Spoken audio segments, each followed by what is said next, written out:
গণতন্ত্র মেনে নিন, নির্বাচন মেনে নিন, রোডম্যাপ ঘোষণা করুন, বাংলাদেশের মানুষের অধিকার ফিরিয়ে দিন, তারা যেন একটা ভোট তার পছন্দের প্রার্থীকে দিতে পারে। এটি মেনে নিন, দেখবেন রাতারাতি সকল সমস্যার সমাধান হয়ে আসবে। গণতন্ত্র ভোটাধিকার না আসলে পরিণতি অতীতের মতো হতে পারে।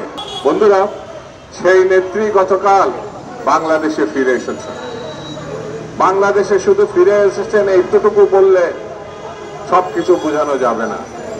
বাংলাদেশটা, ঢাকা শহরটা সেদিন তাকে বরণ করার জন্য ক্যান্টু প্যাকের এয়ারপোর্ট থেকে তার বাড়ি পর্যন্ত যেভাবে জনস্রোত তৈরি হয়েছিল, এই জনস্রোত হচ্ছে গণতন্ত্রের মাতাকে বরণ করা, গণতন্ত্রকে বরণ করা, স্বাধীনতাকে বরণ করা। এটি যদি বর্তমান সরকার বুঝতে পারে তাহলে সমস্যার খুব দ্রুত সমাধান হবে।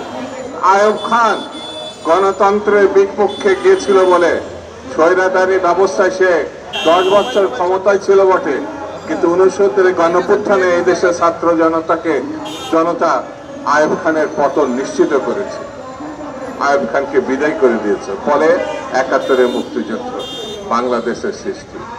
গণতন্ত্রের জন্য, স্বাধীনতার জন্য, মানবতার জন্য সেই গণতন্ত্রের লড়াই দীর্ঘ পথ পেরিয়ে 90 গণঅভ্যুত্থান, গণতন্ত্র, মানুষের অধিকার। 24 গণঅভ্যুত্থান হাসিনার স্বৈরতন্ত্রের বিরুদ্ধে, গণতন্ত্রের পক্ষে। এটি যদি বুঝতে এই সরকার ব্যর্থ হয়, এর থেকে দুঃখজনক ঘটনা আর দ্বিতীয়টা থাকবে না।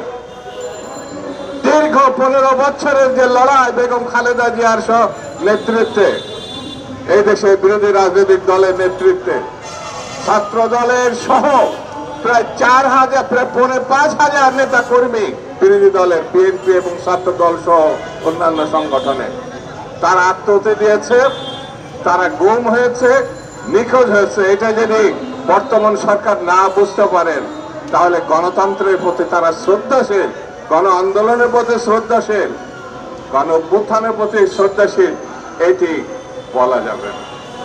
সেই জন্য আমি বক্তৃতা সংক্ষেপে বলি, আইয়ুব খানের দিকে তাকান, পালাইছে গণতন্ত্র না মানার কারণে। শেখ মুজিব একদল করার কারণে তার ভয়ঙ্কর বিপজ্জনক বিয়োগান্তক ঘটনা ঘটছে গণতন্ত্র না মানার জন্য। শেখ হাসিনা ক্ষমতায় ছিলেন, বাংলাদেশটা তছনছ করে ফেলেছেন শুধু ক্ষমতার পূজারী, গণতন্ত্র মানেননি, তাকে পালাতে হয়েছে।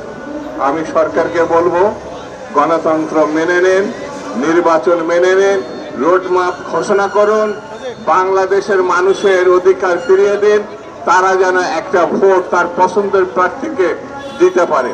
এটি মেনে নিন, দেখবেন রাতারাতি সকল সমস্যার সমাধান হয়ে আসবে। আর এটা যদি মানতে না পারেন তাহলে বুসকাবাসকে বেঁধে রাখা ভালো। এই কারণে গণতন্ত্রের কোনো বিকল্প নাই।